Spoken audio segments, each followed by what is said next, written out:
Inkosi busisa ukuphakama kunjani.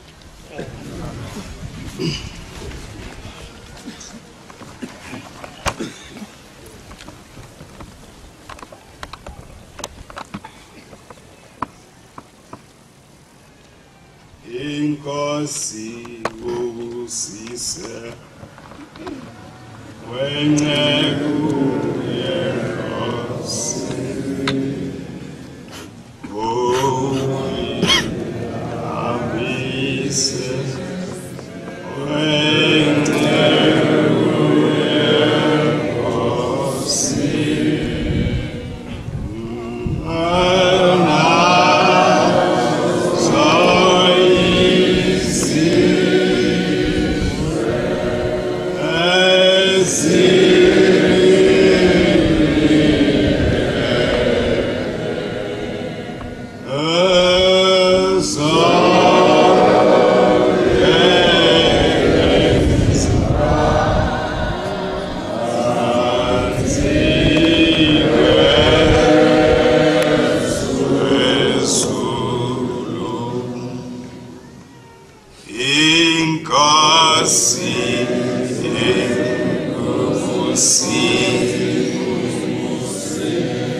See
incwadi kaDeuteronomy incwadi kaDeuteronomy yesine isahluko sesine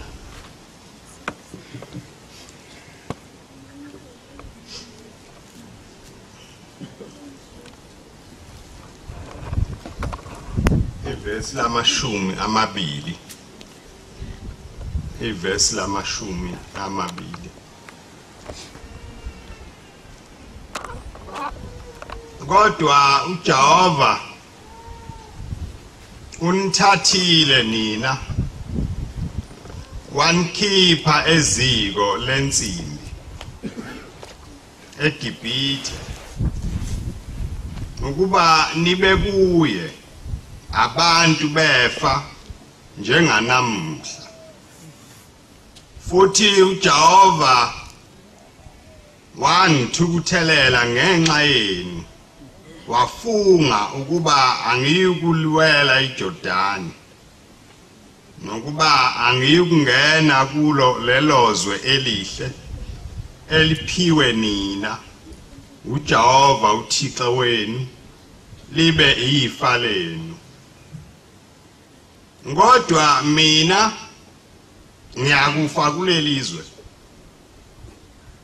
ngaluwela iJordani kodwa nina niyakuwela nilifuye lelozwe elihle hlakaniphani ningakhohlwa isivumelwano sikaJehova uThixo wenu asenzileyo nani nenze isithombe nomfanekiso wento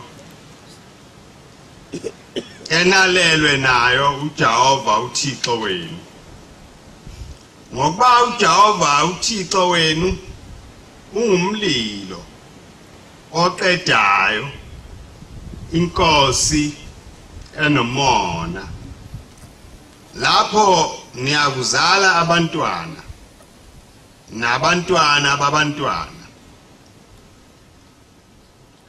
senihlezi isikhathi eside ezweni nonakale nizenzele isithombe nomfanekiso wento nenze okubi emehlweni kaJehova uThixo wenu ukuvusa ulaka lwakhe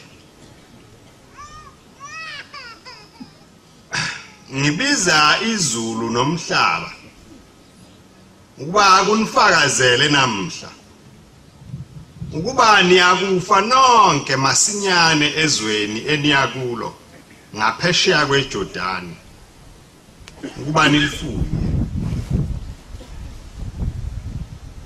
aniyakuzelula izinsuku zenu khona niyakufa nonke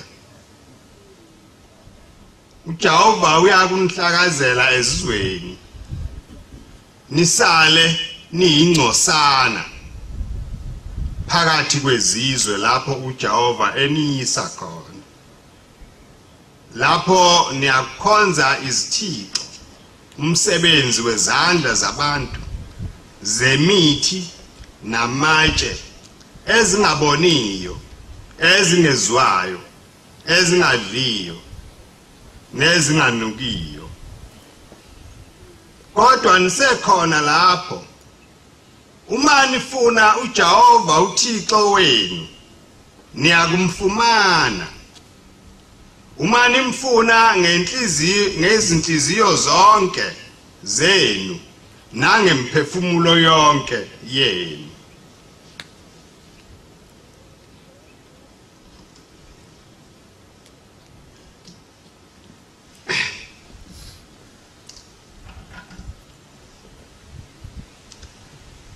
lawa ngamazwi omuntu kaNkulunkulu ayemthumile bantu ayebathanda uNkulunkulu abantu abanjengani lapha lo muntu uyavalelisa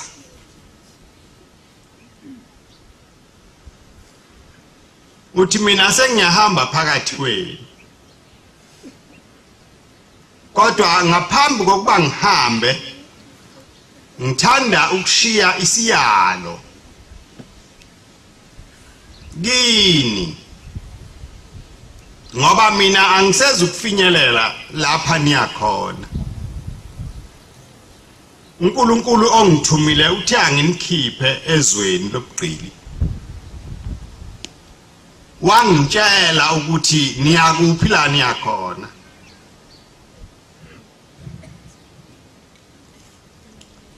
lamazwi ebesiwafunda ayikhulunywa uMose kubantwana bakwaIsrayeli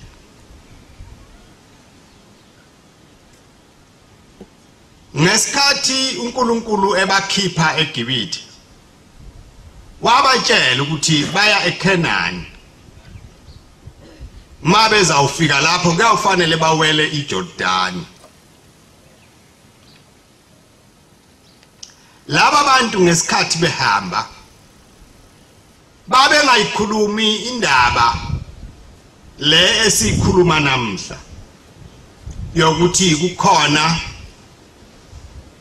izwe elizayo lapho siyawuhlangana khona noNkulunkulu kwakukhulunywa indaba yinye yokuthi siyawela iJordani siye eKhenani ezweni lobisi neinyosi lapho ukuhlupheka kungekubabikho khona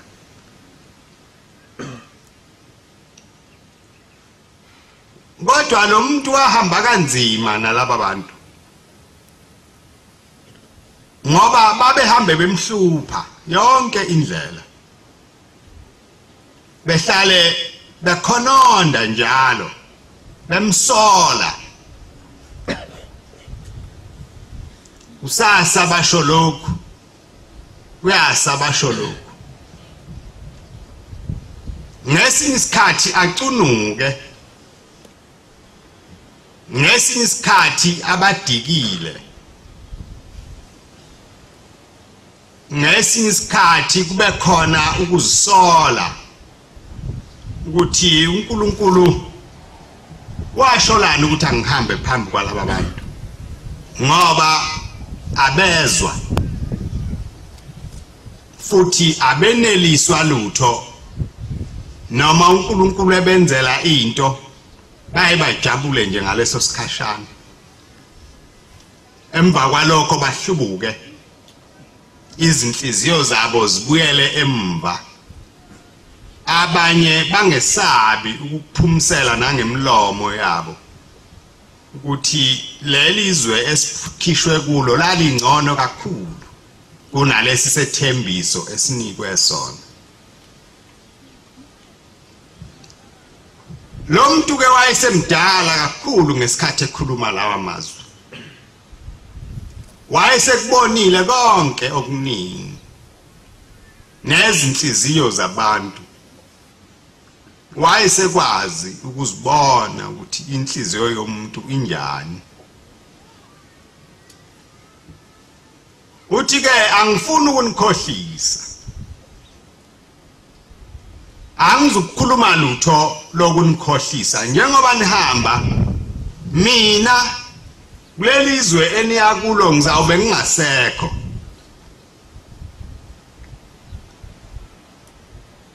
kodwa ningazikhohlisi lo uNkulunkulu onikhiphe ebugqilini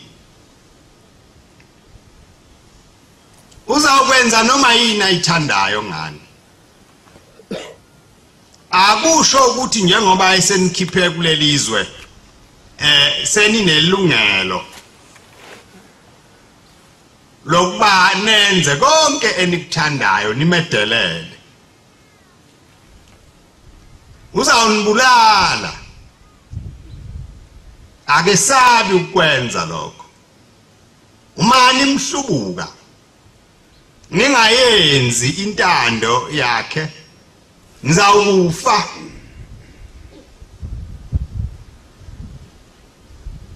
uthi ke angifuni ukunikhohlisa lo nkulunkulu engikhuluma ngaye wenu unomona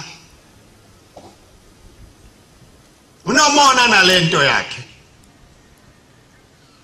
akayidalelanga ukuba ibe yifa lezitha zakhe njengoba silana nje uNkulunkulu akasibizelanga ukuba ngelinye ilanga sibe yifa lezitha zakhe uma thina sivuma kusasa ukuba yifa lezitha zikaNkulunkulu uNkulunkulu esimlandelayo uzawusibulala ngeke asabe ukwenza lokho ngoba unomona owakhe umona mhle kakhulu akusiyo umona ofihlwayo ofana nowabantu basemhlabeni ngoba abantu basemhlabeni bayesaba ukuthi banomona kodwa yena akakwesabi lokho akesabi ukuthi mina ngiuNkulunkulu onomhawu ngiuNkulunkulu onomona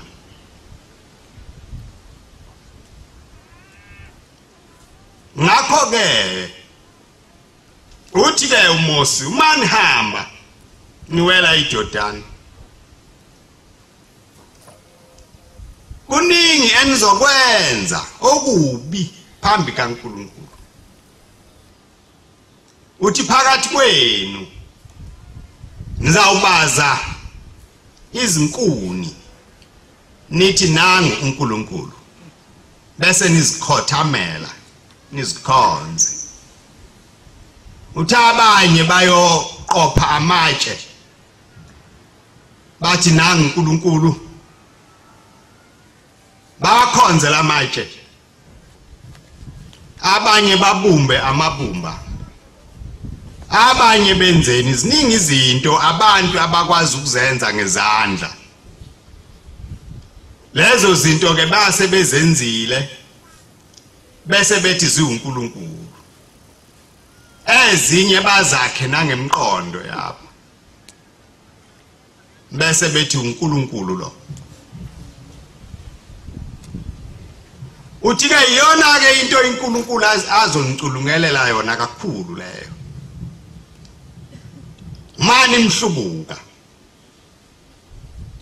mase nimhlubukile uNkulunkulu akazi ukusaba ukunibulala wayekushiso yini wayesebabonile ngesikhathi ehamba nabo uNkulunkulu embizile ethi akakhuphuke entabeni azokwemukela imithetho wathe buya base bebumbe ithole legolide kwathiwa qoqwe yonke into eyigolide amacici abafazi babo nezindandatho zabo kwahlanganiswa ndawonye kwaphekwa namhla siphakathi kwabantu abangapheki wona amacici nezindandatho bathole isu elisha bapheka amanga asephenduke awukuhlakanipha okuphezulu kakhulu aphenduka abayisu mawukwazi kwaqamba kahle uyinto enkulu ngathola nje isikhundla gcotshwe ube umfundisi noma ube umshumayeli noma ube yini leyo esicatshangiwe mhlawumbe ube umkhokheli ngoba unamaqhinga amahle kaSathane ithi ke le ndoda endala zonke lezo zinto niyawuthi mase nizenzile uNkulunkulu abesenibonga ngento eyodwa yawunibonga ngokufa nyawufa ngoba niyobe senimcunulile angazi ke ukuthi ukuba uMosi ubefika la phakathi kwethu lamazwi ayewakhuluma kulaba bantu bakwaIsrayeli angewakhulume yini? Uma sithi ngeke awakhulume angavinjwa yini? Yini engadala uba angawakhulumi phakathi kwabantu abembatha ingubo emhlophe bephelele nje bonke? Ngoba abantu abembatha ingubo emhlophe sebeyisizwe manje. Mhlambe wafika ehamba yedwa, kodwa kule minyaka afika sekunesizwe. UNazaretha buembethe wonke lo mhlaba wakithi. Kodwa uma bebehlanganiswa labantu ndawonye, abesefika uMosi kuthiwa khuluma, beza uthini kubo? Ubengeze kwaphinda yini lawa mazwi awakhuluma la laba abantwana bakwaIsrayeli?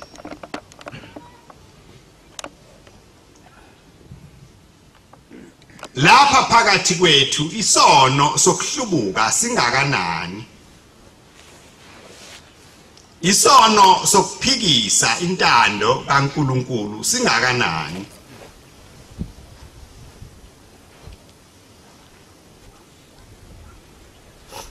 Isikole sokufundisana amaqhinga okuhlubuka uNkulunkulu sona singakanani phakathi kwethu. Bangakanani othisha abakhona abafundisa ukuhlubuka, bachaze bakwenze kube yinto enhle eyamukelekile. Nawe uthi uma uhlubuke ngeqholo, ungaboni lutho olonakele.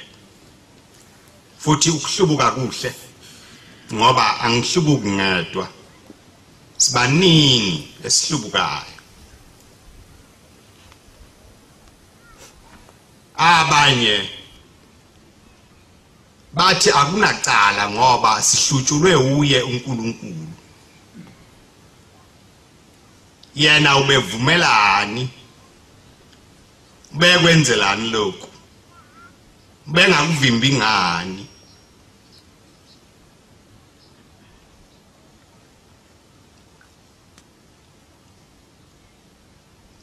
Ushambe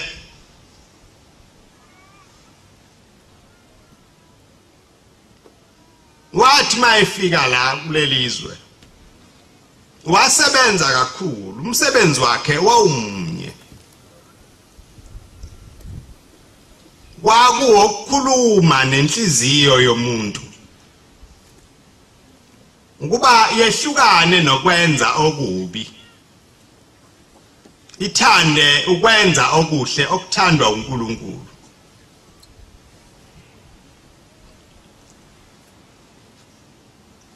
Kodwa abantu bamhlubuka,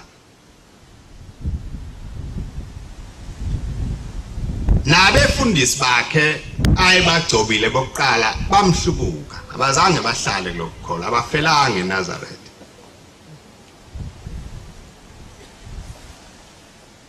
Mayisaza uhamba emhlabeni,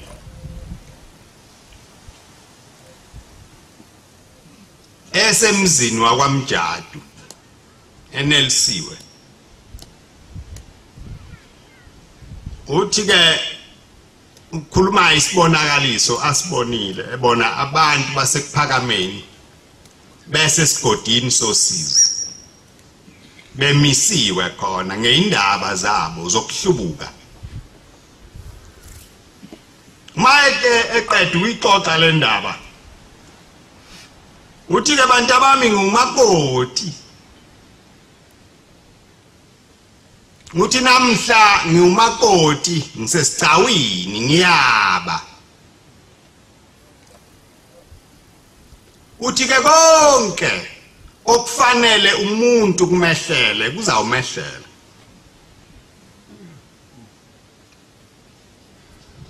Uthi ke wena obe uthakatha bulala abantu abaningi ukuze uma usufika phambi kwale ndawo lapha kwehlulelwa khona abantu ungasho ukuthi sengiya endaweni embi kodwa ngabulala umuntu oyedwa nje. Uthi nawe ophingayo kwenze kakhulu. Ngoba lizawufika ilanga la uzawuma khona phambi kukamehluleli. Uthi nawe othakathayo babulala abantu babe baningi. Ngoba uzawubuzwa ngakho konke lokho kwenza kwakho.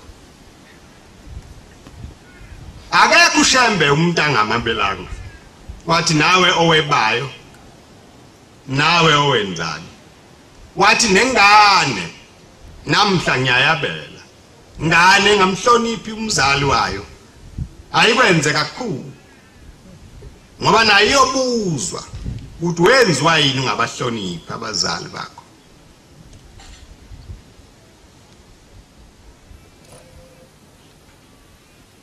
Naye ushembe wawakhuluma lamazwi sekusele insukwana hambe emhlabeni. Ngoba wayewakhuluma lamazwi ngenyanga kaApril ezawuhamba emhlabeni ngoMeyi. Uthi ke ngumakoti bantu bami ngiyaba. Ekhuluma wona lamazwi afana nakaMose.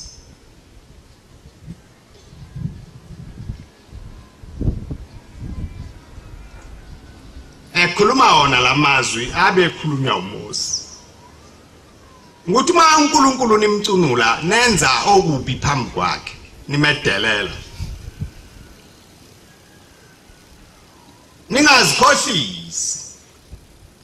Uzawunibulala. Anizukuya endaweni enhle. Ukufake kwasemhlabeni akulutho. Ngoba kuyayiphume nje umphefumulo enyameni. Ukufa okubhlungu ukufa kwesibili.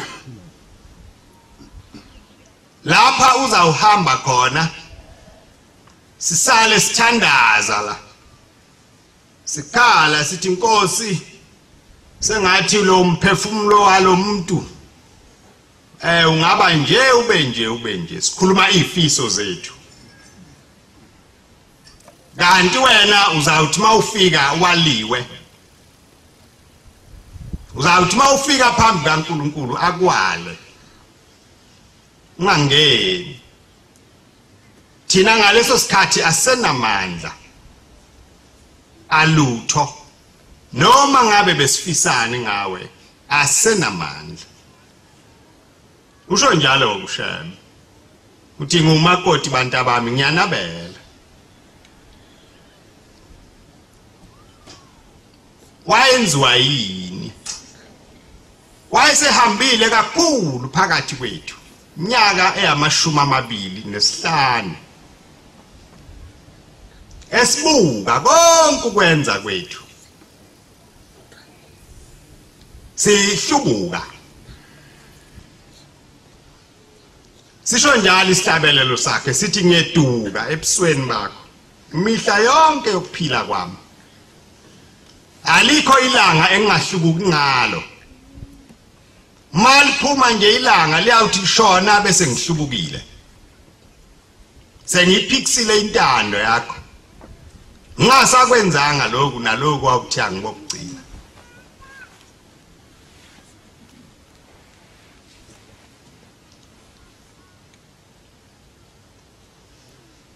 Ushambeke akasilahlanga kodwa.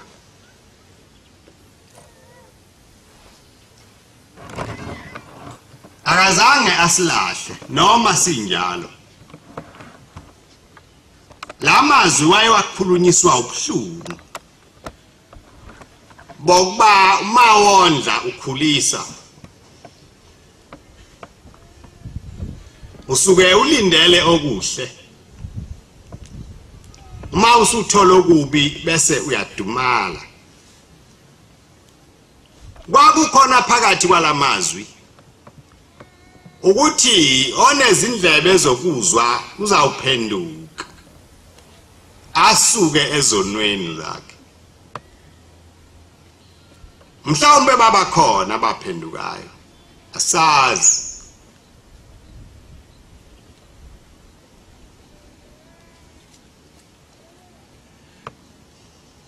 ngaphambi kokuba afike eNelsiwe uShembe wayesazi ukuthi usiyahamba emhlabeni uqale ukuvalelisa ngoJuly ka1934 ngemva kokuhamba komzukulu wakhe owayezalwa ubaba omdala uBenjamin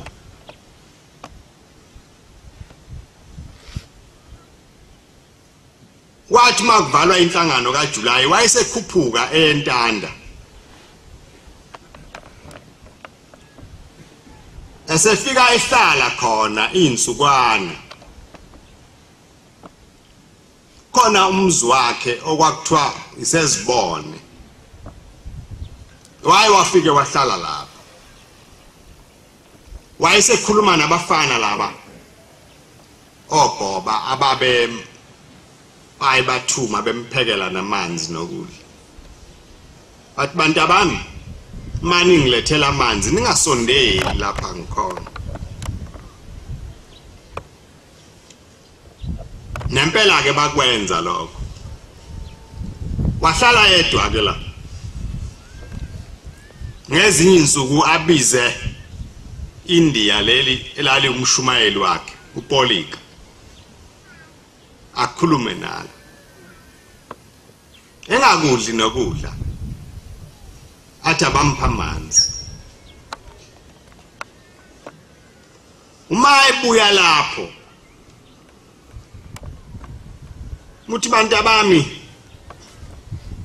nithi bengihlaleleni lapha ngedwa ngadli nokudla ngingathandazi ngenzi lutho bathi awu baba sibonile ukuthi wehlelwe into ebhlungu uhanjelwe umzukulu wakho obumthanda kakhulu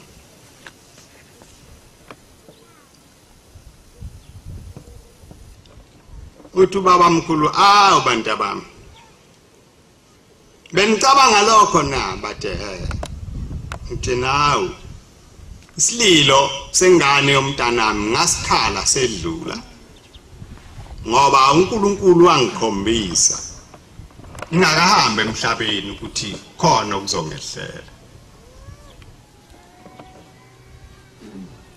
nempela ke wathi mayifika ezongenisa inhlangano kaJuly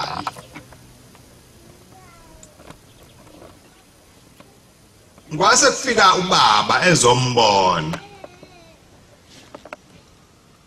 wayesethi umntanami ngipha amanzi ngifuna ukugeza inyawo sehamba kubaba esewafuna amanzi sebuya nawo uthi kuye ubaba ngase ngimgeza mina inyawo uthi ngesikhathi ngimgeza uthi wayesengixoxela wathi mntanami njengoba bengizozala uJuly ngibe nesibonakaliso ngibone isidumbu somuntu uthi kodwa lesidumbu angisibonanga noma bekwe senkosikazi noma bekwe sendoda ukuthi kodwa lesidumbu besiphambi kwami uthi bekuyisidumbu sami eqondeke ukuthi kwakuyisidumbu somndeni wakhe uthi lesi sidumbu bengiziphathele mina uthi njengoba ngikhuluma nawe nje namanje iphunga laso ngiyalizwa uthi kodwa ngibonanga lo muntu noma bemncane noma bemdala yini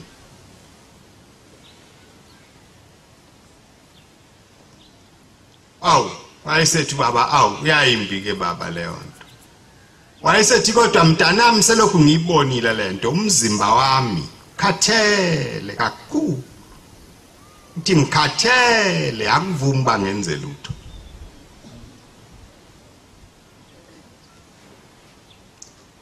uthi ke bengifuna ukukuthuma kusasa ungiyele eThekwini kodwa ke ngaphambi kokuba uhambe bodlula lapha uNyoko uMandlapha babehlala ngale ngasejamengweni ubethema kunomuntu eThekwini ufuna ukumphathisa wayesevuka kubaba ngakusasa eseqhoka geze eqhoka eseqala ngale kugogo uMandla wayegane umfowabo kababa mkhulu uMandla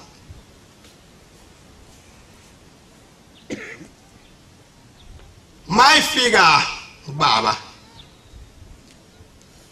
ufica ingane le kababa omdala uBenjamin uthi ayikade iphila nje ingane baba egida ubaba mkhulu egida nayo kwaku ngathi ayikade egida koLwesibili yayineminyaka ecishe ibe 5 uthi kodwa ubaba yayisikwazi ukugida ayigida kahle kakhulu baba mkhulu eyithanda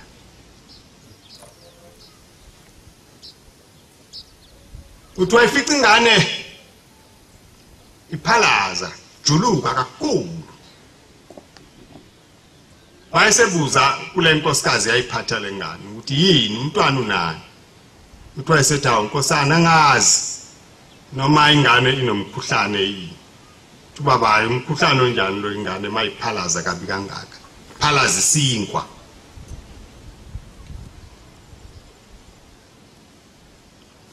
wayesengena endlini ke sekhuluma nogogo ke esephuma mayiphuma la endlini ingane isiphalaza igazi hawu ngoba uthe umkhuhlane nje ingane yaphalaza igazi manje na wathi ayangazi Nkosi ubaba bese nimbikelile cha besingakambikeli wayesithi kulungile ngiyodlula ngimbikele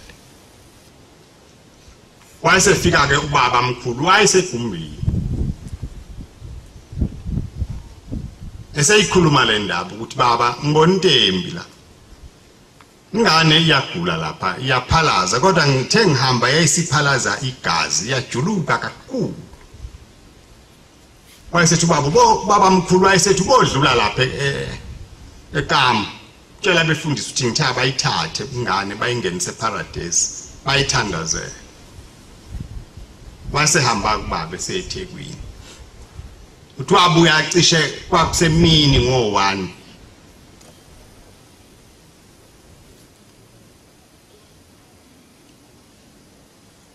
uthi wafica abefundisa ingane besayithandazela kanti ingane ithandazelwa nje kade ithule baba uthe phuma nje yayisala ithule ingane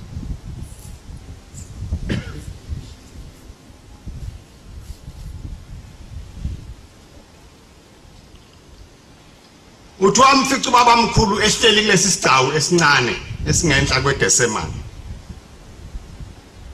nabantu nje abambalwa uthe thule kodwa akungakhuluma umuntu uthi akekho umuntu ayikhuluma naye ubaba mkhulu ethule uthi ngafika ngambikela lento abengithume yona uthi kodwa ngabona ukuthi ngikhuluma ngedwa lo muntu engikhuluma naye akangizwa akekho la kulento engiyikhulumayo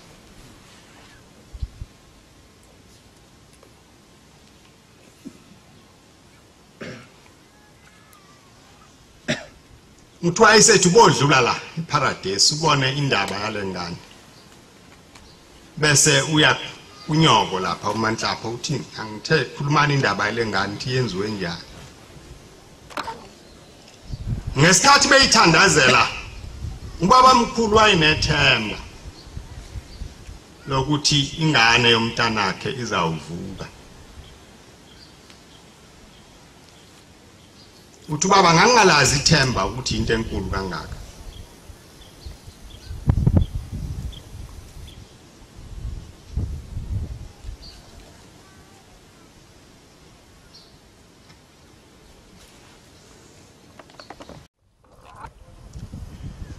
yamngela ithemba lami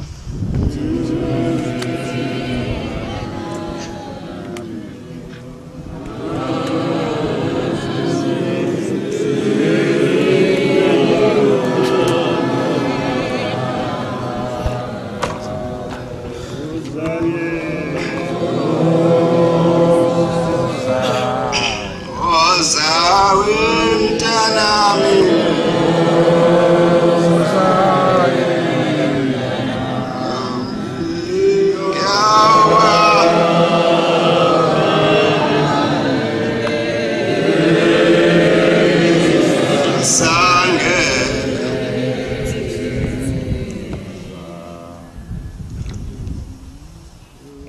uthi ke bantu bami isililo sengane umntanami ngasikhala sedlula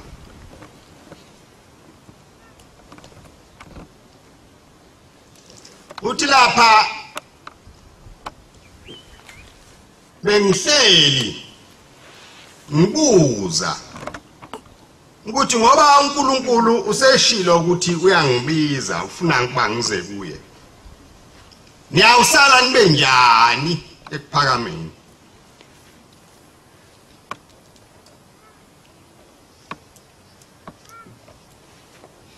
niyawusala nibe njani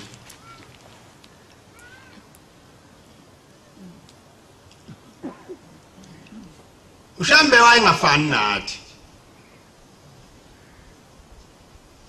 mhlawumbe ukuba kwakutshelwe mina ukuthi uNkulunkulu useyangibiza angizawuphuma ngiqalaze nenkomo enginazo nezimbuzi enginazo nemali enginayo ngiqoqe ngibekelele ngithi ngenzela izingane zami kodwa ushamba akakwenzanga lo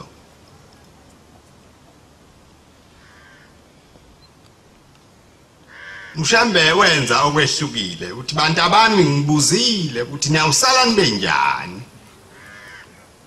uthi ke bantu abami ngiyajabula kakhulu ngibone into enhle kakhulu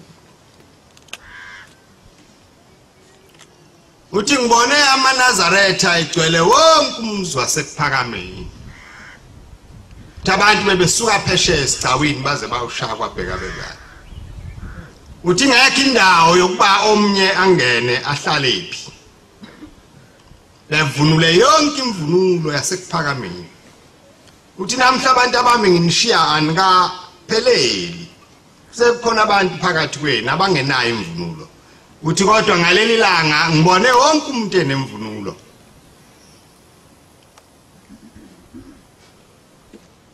uthi akekho umuntu obe ngaphelele phakathi kwenu wayesiyaqala uMshembe wavalelisa kusukela ngaleso sikhathi mayifika egospel ngoDisemba walonyaka uthi hawu bantu bami amehlo aphathelwana into eza phakathi kwenu ayinganga lutho uthi into engiyibonile inhle kakhulu uthi imbali ngeinhlobo zayo cha azikhanyi kanje ngayo akukho lutho olukhona emhlabeni enganilinganisela ngalo ngento enizoyibona phambi kwenu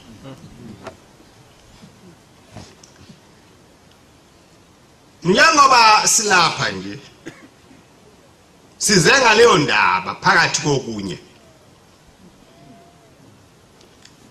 sizokhuluma indaba yalento eyabonwa ubaba mkhulu thina singakayiboni wasihawukela umuntu wasezulwini wathi bantu abami ukuba amehlo abephathelwana nawenu ngabe ngwaphathile nizibonele into ezawuba khona phakathi kwenu wayesebhala lesi sihlabelelo asibhalayo sokugcina sona sihlabelelo sakhe sokugcina asibhalayo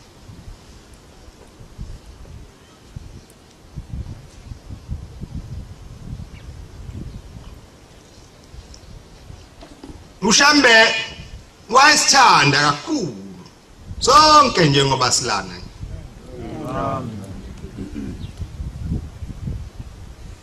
nalento ayikhuluma ngayo ukuthi iyeza phakathi kwethu wayesihlela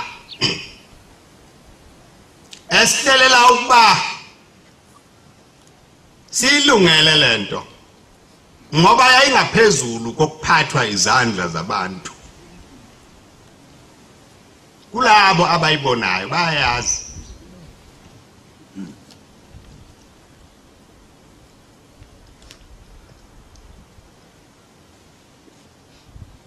Sake sambona thina uNkulunkulu ehlezi phakathi kwabantu ephuza nabitiye abanye baze bakhohlwa yayinhle lento engikhuluma ngayo ayikabi bikho into engeke ngikwazi ukuyifanisa nayo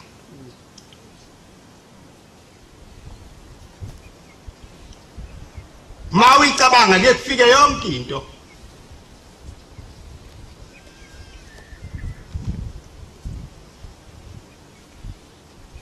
ungazi ukuthi umuntu ongayibonanga ungamenze njani ungamsiza ngani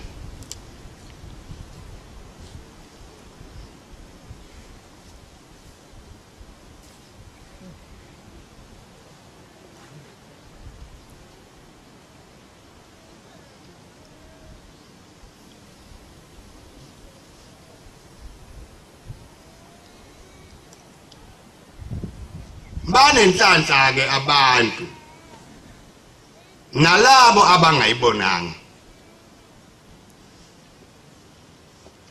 abawathandayo lamazwi kaBaba mkhulu ukuthi imbali ngeinhlobo zayo ayikhanyi kanje ngayo ngoba bakhona abawenyanyayo lawo mazwi labo abawathandayo banenhlanhla inkosi babusise amen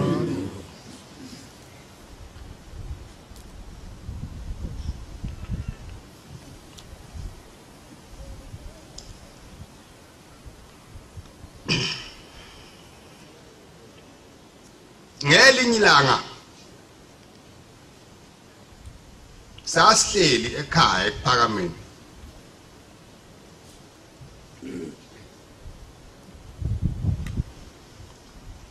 siyabafana nje abancane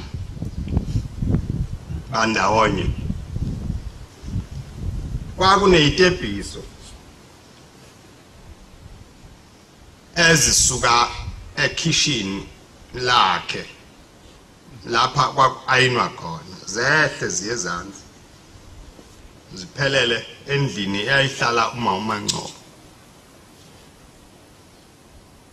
sasihleli kulezi tebhiso sisuka phezulu siyofika ezansi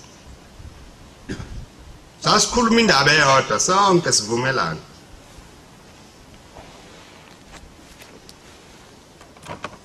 sithi uma sesihambile emhlabeni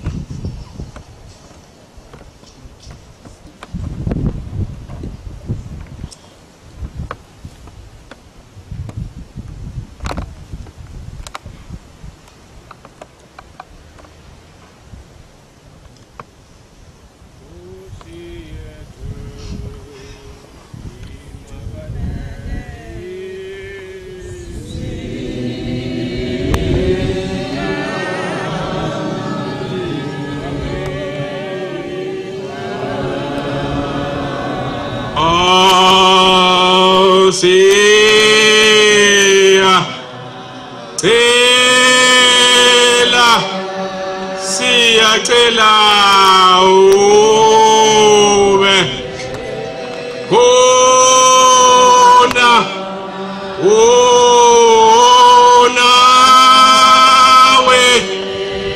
nawe kanye nathi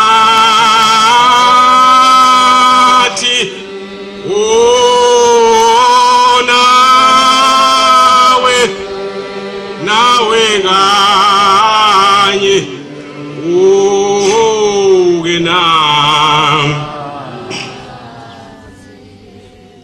ngiyabonga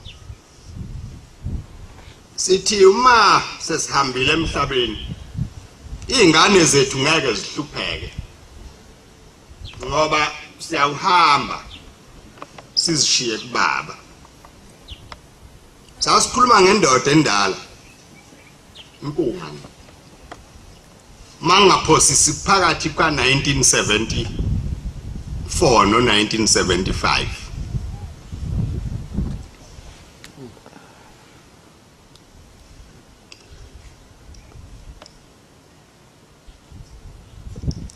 banenhlanhla ke abantu ngalesi sikhathi ababe nawo lomcabango esasinawo nathi.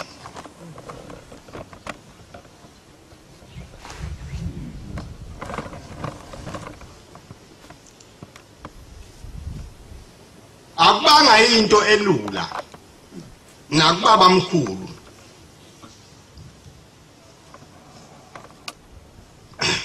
wathi baba mayiqhubeke efunda baba mkhulu akabe sakhululeka akabe sazi ukuthi lento uNkulunkulu amtshele yona isazawukwenzeka yini noma belungu bazomthatha baba mhlawumbe bamsephesheya mhlawumbe kube njani.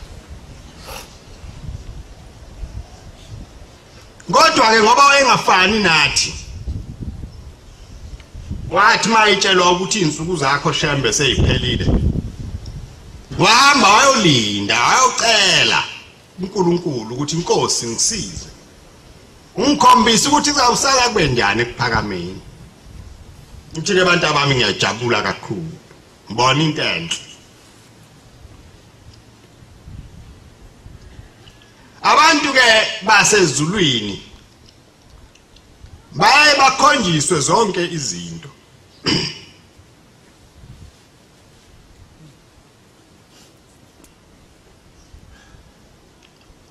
Anisiwa umsebenzi womuntu owahlala phansi ngokuhlakanipha kwakhe wahlela ukuthi nizawuba khona kuzawuba nje. Nina ni umsebenzi wokuhlela kwasezulwini. Ukuhlela kwezingilosi. Lokhu akhuluma ngakho umpostoli uStefan mayesola abantwana bakwaJuda ama-Israyeli uthi nina abantamo zilikhulu nina abangasokwanga ngenhliziyo nangendlebe niyamalela njalo umoya oyingcwele ubangene phakathi kwenu.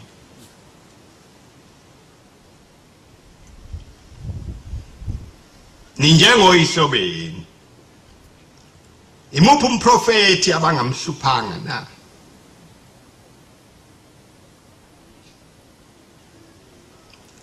Uthi nina nakhiwa ngokuhlela kwezingilosi.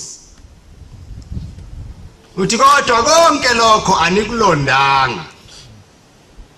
Anizange nibe namsebenzi nakho. Ngoba anesabi ukuzifunela okwenu.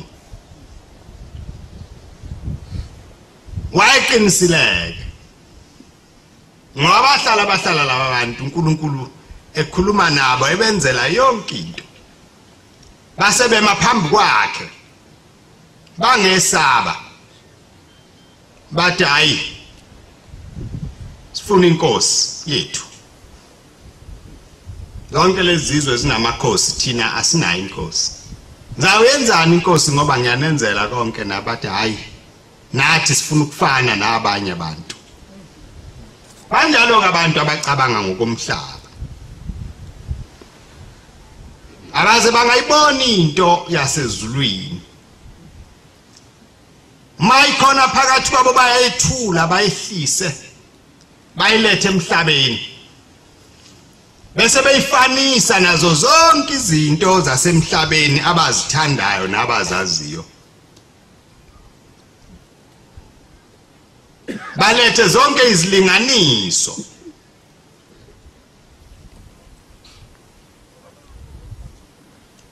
Bachaze. Njengoba bebechaza nje.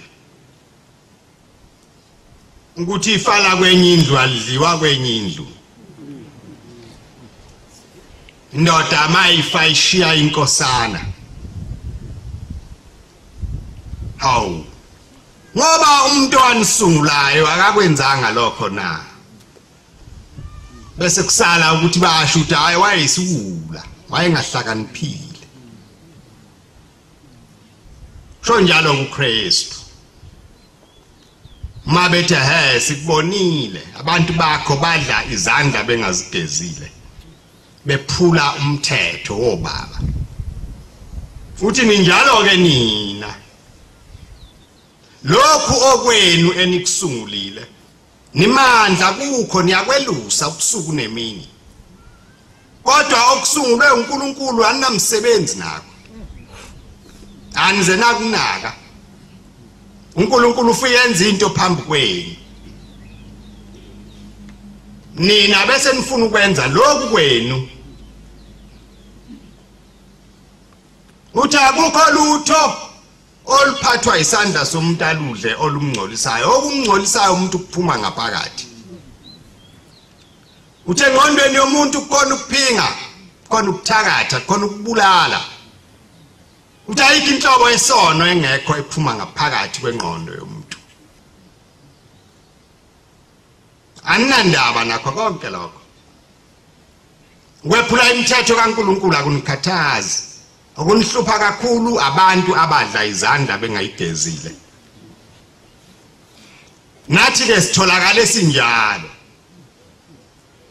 satholakala sibuza amasiko ethu ukuthi lo uNkulunkulu esimlandelayo uwabekephi wenziwe yini mayifuna ukuba akhonzwe yithi angayenzi amasiko ethu uNkulunkulu njani lo esizomlandela ngentando yethu uzawube ehamba ebhekephi yena lo uNkulunkulu ngoba kusasa sizoke siphikisane sodwa sithi cha kujikwe ngapha abanye bathi kujikwe ngapha abese baphi yena lo uNkulunkulu ame kusiphi isithuba bese kwa uNkulunkulu futhi njalo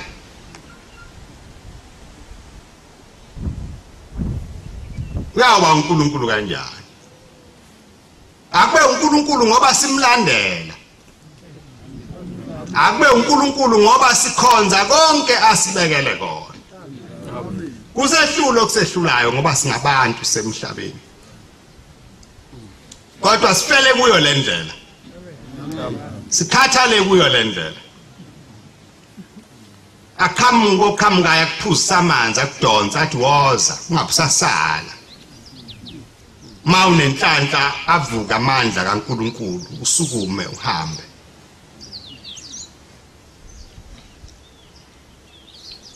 ningafisi lutho olwenu entweni kaNkulunkulu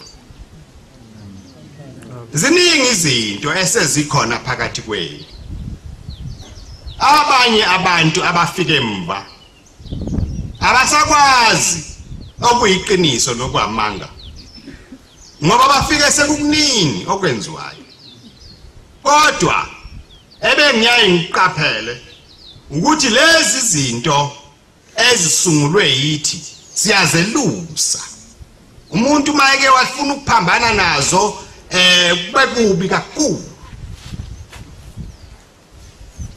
wedelela umthetho wethu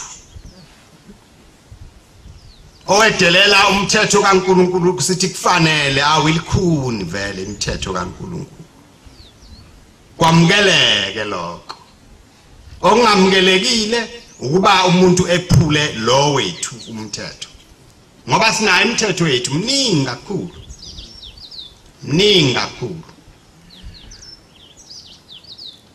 mningi kakhulu kuyakube njalo umuntu uyayilime insimu yakhe ahlwanyele imbewu nokhula lifike limile khona lapho ma unganakile libe liningi kakhulu luyemboze lensimu ungabe kusabonakala ukuthi insimu yokhula yini noma insimu yani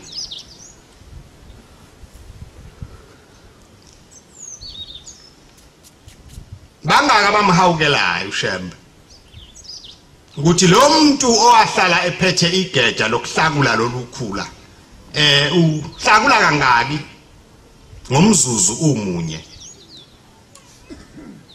ababaningi ithi ke incwadi yamazwi ahlakaniphile linda inhliziyo yakho ngaphezulu kokulinda konke ngoba kuyo khona umthombo okuphila ithi ke inkosi yasephakameni eduze kwalo mthombo okuphila khona nomthombo wokufa uma ungayilindile kahle uzawuphuma ukufa, uma uyilinde kahle kuzawuphuma amanzi okuphila. Njengoba silana nje sizofuna lawo manzi, sifuna amanzi okuphila. Amen. Ithi ke inkosi yasekuphakameni sikuyo indlela. Asingabazi ngoba sinofakazi baningi. Abanye bakhona, abanye abantu abangasekho asebahamba. Kodwa uma bekhuluma la bazakutshela into eyodwa ukuthi phambili la siyakhona isango linye. Ungena abantu abembethe lengubo. Uthi ke sehlulwa into yinye esilwa nayo, silwa nesono. Ngoba isono singasingcolisi. Isono singasivimbeli ukufinyelela la sifuna ukuya khona. Ithi ke le ndoda engikhulume ngayo ekuqaleni, nibobheka ningacabanga ukuthi uma seniwela iJordani kobe sekuphelile, kuyobe kungakapheli. Nakhona uma seneliwelile, uma nifike nangayenza intando, uNkulunkulu enimlandelayo uzawunibulala. Akazi ukwesaba, akazi ukusho ukuthi naba abantu abami abawela iJordani. Uma seniliwelile iJordani ningamkhohlwa. Ngohlala nikhumbula njalo ukuthi lo uNkulunkulu esimlandelayo wasikhipha endaweni embi. Lo uNkulunkulu esimlandelayo wasihawukela, wasikhetha thina, wasivikela enkembeni kaSathane. Singathi mase singaphesha kweJordani bese sibhenza sibaba kakhulu bese sikhohlwa, mhlawumbe silibale imali, mhlawumbe silibale maningi amadimoni akhona phakathi kwethu awona afuna ukona umsebenzi kaNkulunkulu.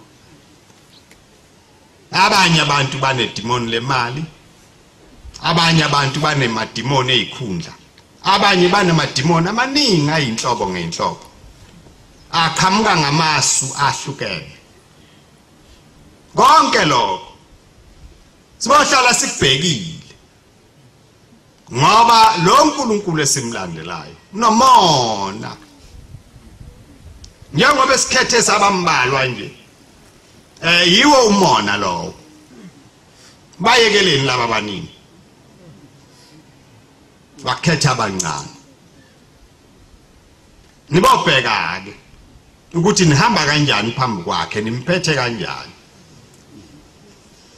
Abantu ke abahle abakhokhelanayo ngesikhathi sonke. Ningakhohlwa ukuthi uNkulunkulu unenzeleni. Ningakhohlwa lokho. Lo uNkulunkulu enimlandelayo uyanithanda kakhulu. Amen. Uyanithanda kakhulu ngoba unibiyele, wanikhalima, akavumanga nani ukuba nikholwe ize nihambe indlela engayindawo ephelela esithubeni, nihambe indlela yamanga, nihambe indlela kaSathane wokuba nizikhonze nina, ukuba njengoba sihleli nje asilali sibazi ubuthongo, sihlala njalo ubusuku nemini sakha amaqhinga ukuthi kusasa sizawuthi sekunjani, kusasa konje laba bantu sobakhohlisa ngani, laba bantu bazawulwa nathi mase bethola iqiniso, sizawukwenza njani, sobamboza ngani amehlo. Cha, asikwenzi lokho la, asikwenzi lokho. Animangali bengibuza kwabanye bengihleli nabo izolo, ngithi mangaka amagama esibizwa ngawo njengoba silale angaphezulu kweshumi kodwa thina la asikakabi nalo nelilodwa lokubiza abangekho la kwenziwa yini sinjani thina uNkulunkulu uyashumayela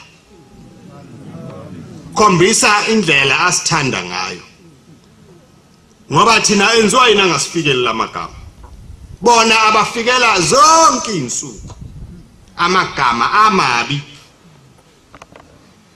abanye babiza abafowabo ngabo abala abanye babiza amadodakazi abo abanye babiza amadodana abo ngalamagama amabi angaze ngikuzwele ukuhlakanipha okunjalo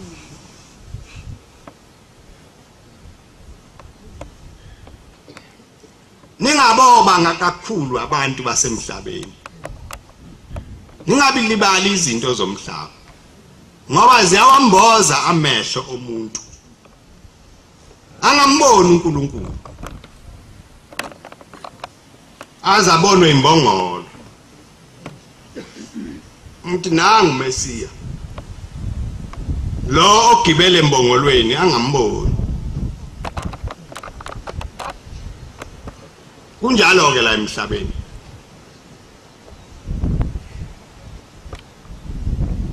amadlelo akhona ayididisa ingqondo yomuntu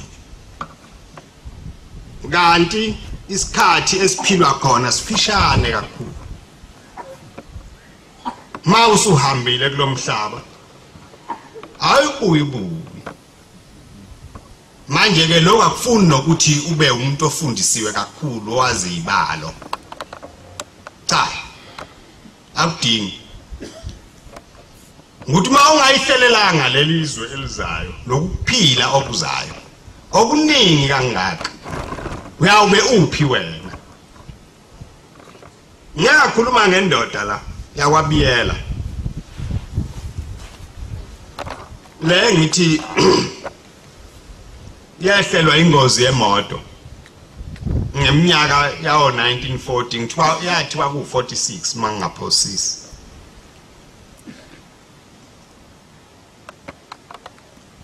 ithi yafika umfula omkhulu ingasekho la emhlabeni ithi lo mfula ngendlela omkhulu ngayo uyesabeka uyakhukhumala uyephezulu uthi kwakunabantu abangabalwa abayizigidi ezingabalwa uthi behla benyuka nganeno kwalomfula uthi behamba ngamandla amakhulu beshesha bonke bafuna into eyodwa bafuna izibuko lokuwela akuweleki kodwa bonke bayazi ukuthi masike sawela la sawuthola ukuphumula uthi kodwa lo mfula uvumi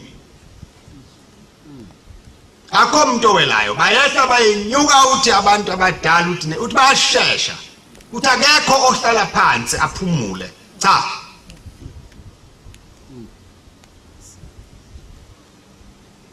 uthi ke lo muntu ke ngawela uthi wasekuqhamuka umalume wakhe esethi wenzani la ngane kasibani bani unyoka umshiye nobani phinde emuva isikhathi sakho asikafiki uthi ke lo muntu akayembathi ngube emhlophe wayikhuluma khona la eThembezini ezongibona uthi yodwa into engiphethe kabuhlungu baba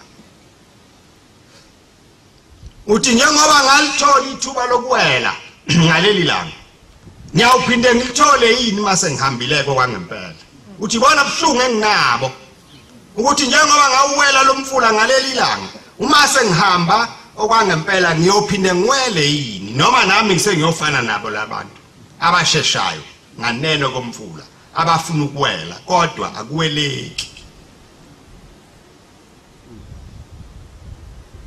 sibizele lokho ke thina njengoba sila asibizelwe into eyiningi asibizelwe nobuciko basemhlabeni asibizelwe amaqhinga kaSathane ngoba zonke lezo zinto ziyaphela ziyedlula azinamsebenzi azinamsebenzi ngeke ufike nazo phambi kaNkulunkulu uthi inkosi nazi izithelo zami engiyisebenzile emhlabeni azibalwa amanga ayisinengiso kuNkulunkulu esibi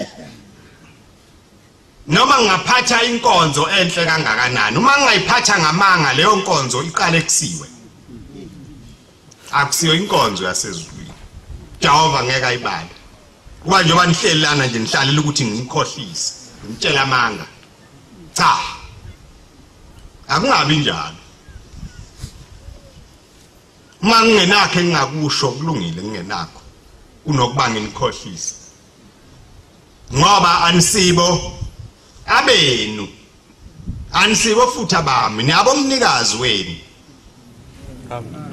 uyazi yena ukuthi wanibizelani akangibizelanga ukuba nizoba into yami yokuba mina ngidlale ngani akekho futhi umuntu phakathi kwethu la okufanele adlale ngani ngoba umnikazi wenu wahlupheka kakhulu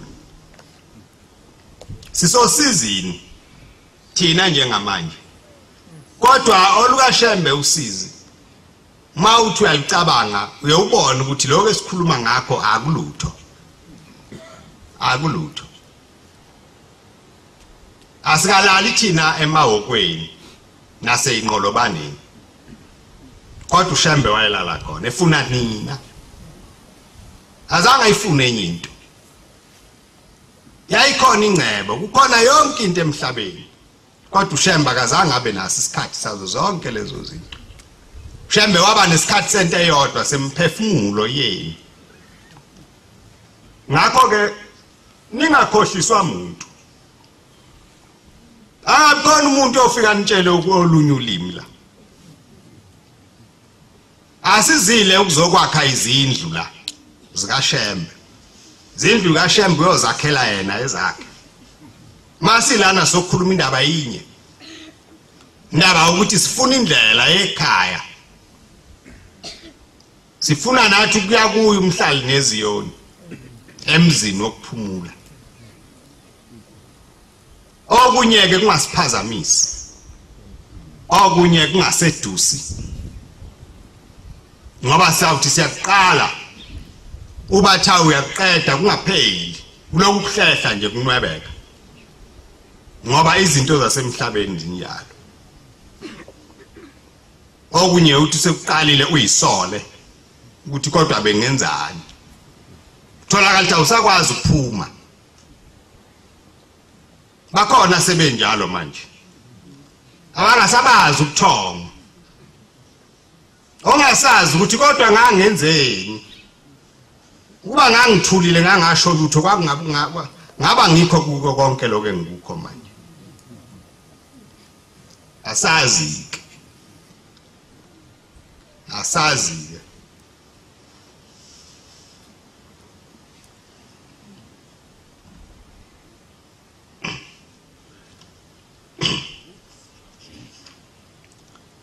inkosi izanokusa nae uswini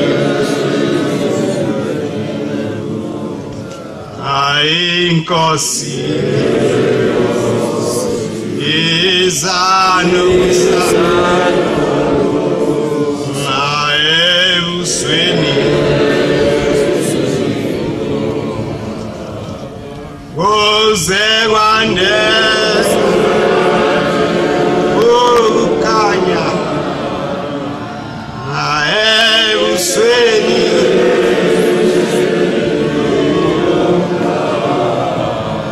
aguze kwande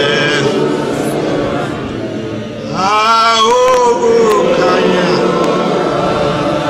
nae usweni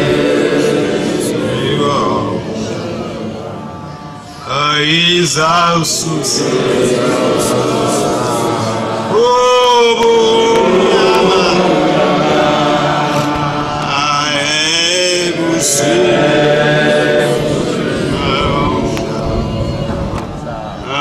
Izausus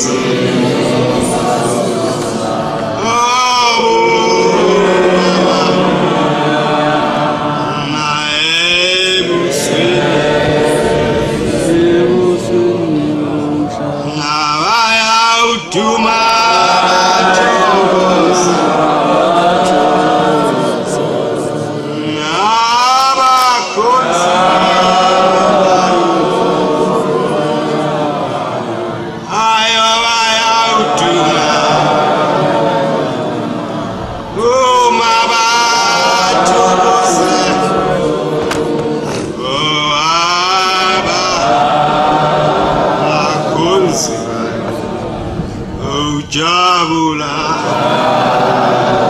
wena ujabula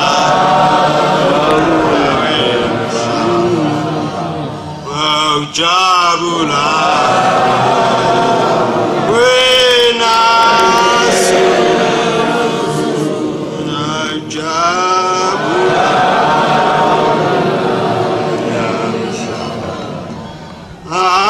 sililo simamubi aebusweni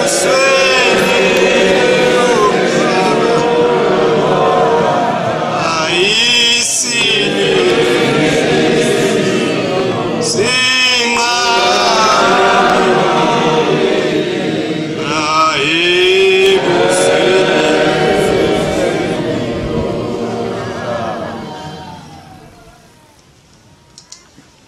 uShambeke wayizele lokho phakathi kwethu wayengezele izinto eziningi lezi ezikhulunywa ngabantu wayezosusa ubumnyama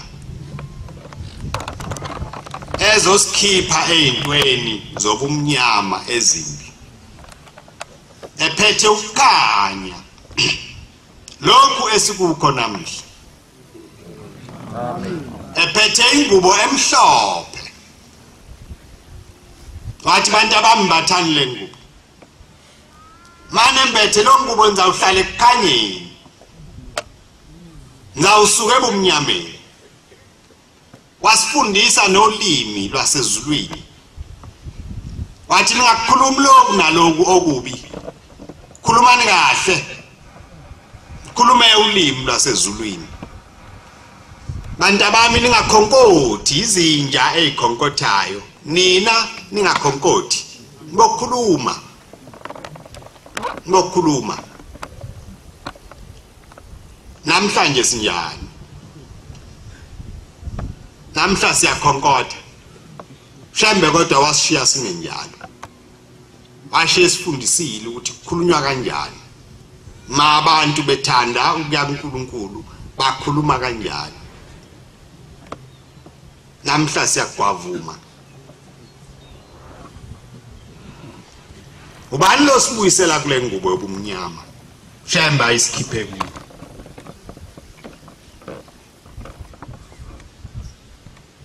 uthi uKristu mayesehamba hambani nishumayele emhlabeni wonke ivangeli okholwayo nimbhabhadise uyawusindiswa abangakholwayo bayakulahlwa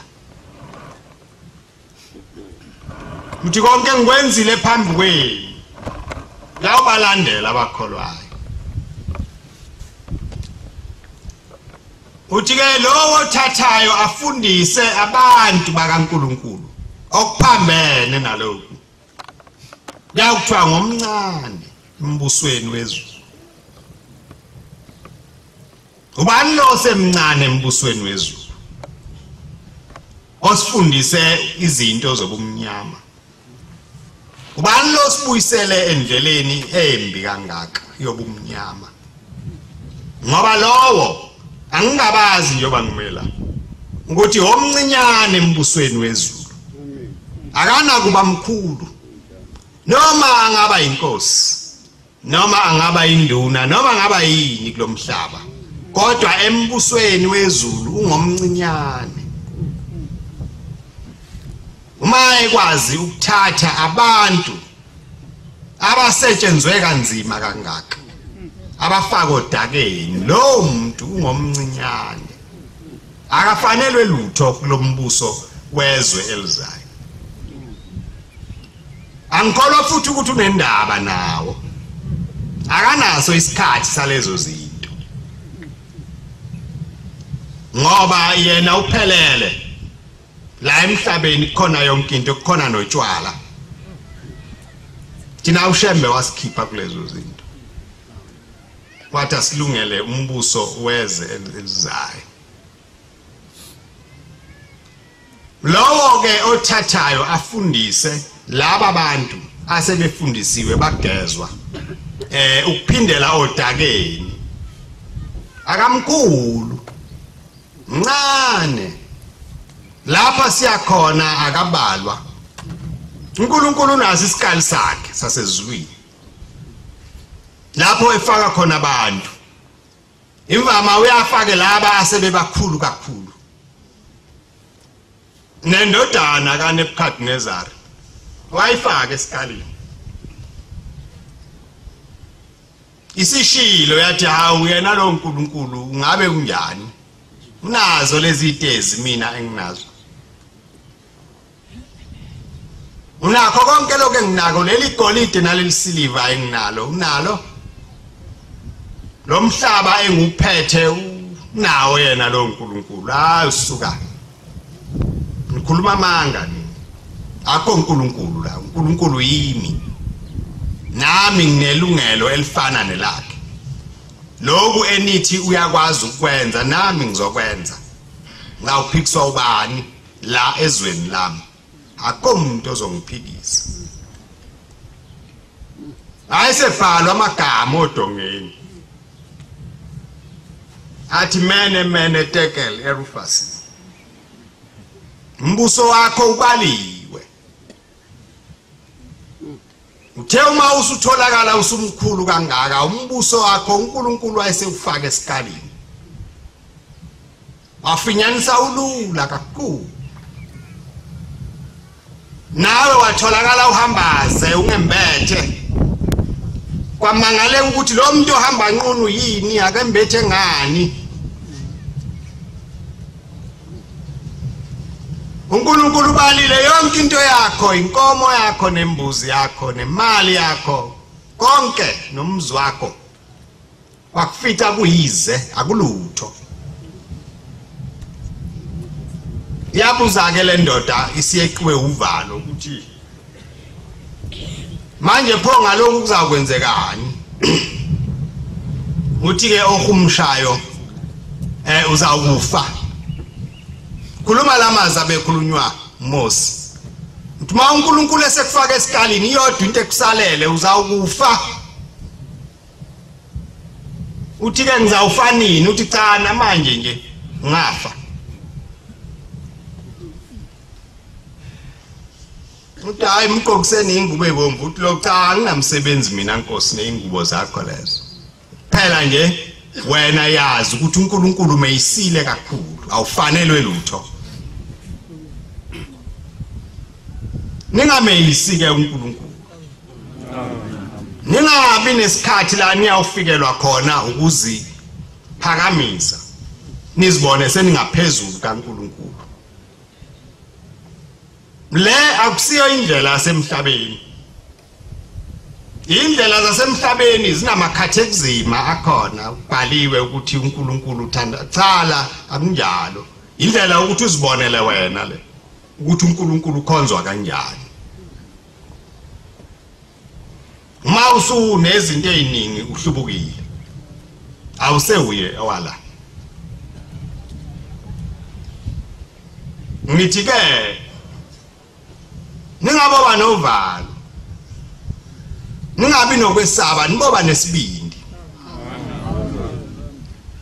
nikhubazele kuyo le ndlela ngoba siyazi enye engcono kunale noma ingaba yinhle la emhlabeni kodwa ayizukusiyisa la sifuna ukuya khona kodwa le noma ilikhuni noma injani kodwa izosiyisa la sifuna ukuya khona uthi ke umnikazi wenu bambelelani bantabami bambelele nangamazini nami ngisho njalo ngoba anginakho kwami engizawukusho kini okwami ukumala ukufakazela lokhu Shembe akusho kini angikolutho lwami la ngawube ngilithathaphi akukho phela nje ukuthi ngifakazele lokhu Shembe ashiye ekushilo kini nami lokho enikwaziyo ukuthi uShembe wanifundisa khona nami ngisho khona noma uwedwa noma usehlane noma unjani ngicabanga ukuthi uyofika mina sekukhona esengiguqulile cha anginaguqula lutho mathi nguluba ayidliwa ngeke nidle makusekhona mina la cha ngeke nidle mathi utshwala ningaphuzi nize ningayikhohlisi angisoze baphuza utshwala la mathi ningawaqamba amanga cha ngeke ngisho ukuthi amanga mahle lutho othandayo ukwenza okwakhe angahlubuka angisho ukuthi hlubukana angifuni nihlubuke nonke nje obani la ngithi bambelelani sonke sehlulwa into inye sehlulwa isono kodwa indlela sikuyo ayikho futhi enye indlela ekhona ningayikhohlisi ungacabanga ukuthi mawuphuma la khona la uyakhona mawuphuma la awuyindawo uyehlane mawuphuma la uya ekulahlekeni manje ke anginakuvuma mina ukuthi ngithi phumani niye ekulahlekeni ngoba ngazi ukuthi niyawubuzwa kubani kusasa niyawubuzwa kubani kusasa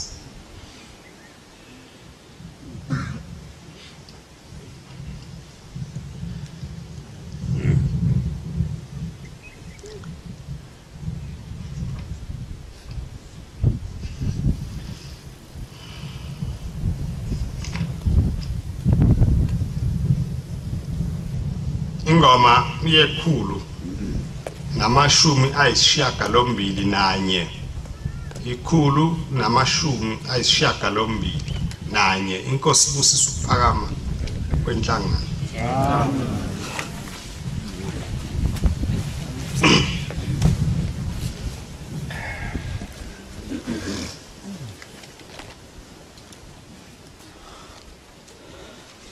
Agama uphakama ngegama lenkosi mazivuo sezo keisi swesa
sizintandane anesiha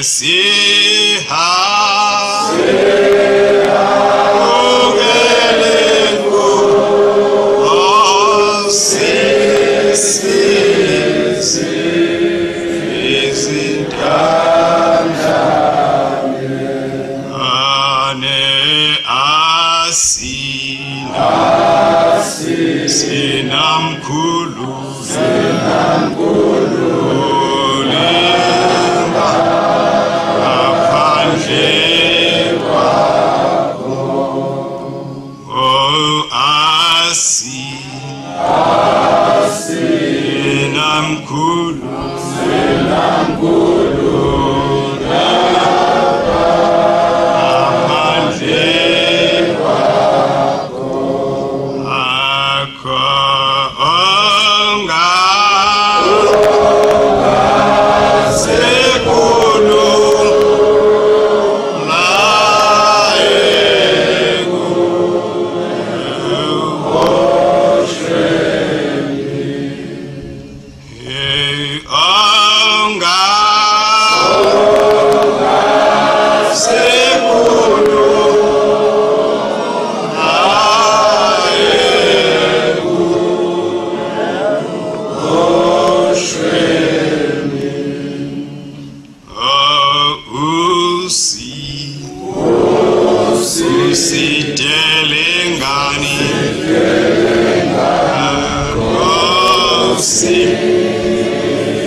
Sia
Siyomsa nesethembiso. Siyacela Nkosi ukuba khona kwethu phambi kwakho. Usenze Nkosi sivuseleleke ngaphakathi. Siyacela Nkosi ukuhlangana kwethu usenze singakulibali. Sicela Nkosi umsa wakho nothando lwakho lwehlele phezu kwethu. Siyacela Nkosi useluse wena. Usise Nkosi endaweni enhle. Leyo Nkosi oyithandayo wena. Sicela Nkosi ukuba ngabantwana bakho. Sicela Nkosi ube ubaba wethu. Sicela Nkosi ukungeduswa lutho. Sicela Nkosi noSathane angabi namandla ukusedusa. Siyabonga Nkosi ukusivumela ukuphatha igama lakho. Singabantwana Nkosi abanezono. Singabantwana Nkosi abaphambukayo isikhathi sonke. Ngepha wena Nkosi uyasivumela siphathe igama lakho. Siyacela Nkosi ungahambeli emthwalweni yezono zethu. Uhambele Nkosi kolwakho udumo. Uhambele Nkosi emseni wakho. Uhambele Nkosi othandweni lakho. Singaba Nkosi ngabethu masila. Sibe ngabakho. Singabi Nkosi ngabomuntu. Singabi Nkosi ngabaka Sathane. Sikhumbule Nkosi emakhaya ethu esiphuma kuwo. Zonke Nkosi izinsizi eziphakathi emakhaya ethu uzichithe wena ngengalo yakhe namandla. Usiphe Nkosi ukujabula nomsa nothando. Konke Nkosi masikwenza sikwenze ngaphansi kwegama lakho. Siyabonga Nkosi ukuthandwa uwe. Khumbula Nkosi phakathi kwethu abafazi abangenabantwana ubapha abantwana. Intandane Nkosi ingabibikho phakathi kwethu. Ophakathi kwethu Nkosi azizwe enoyise enonina. Ngabi khona Nkosi umuntu olala engadlile phakathi kwethu. Siyabonga Nkosi ukuthandwa uwe. Sifundise Nkosi ukubonga lokho ngezikhathi zonke. Konke Nkosi ukuthandaza kwethu akuze kuwe kungabi ngokusho kwethu kube ngokwakho nanini kuze kube phakade. Amen.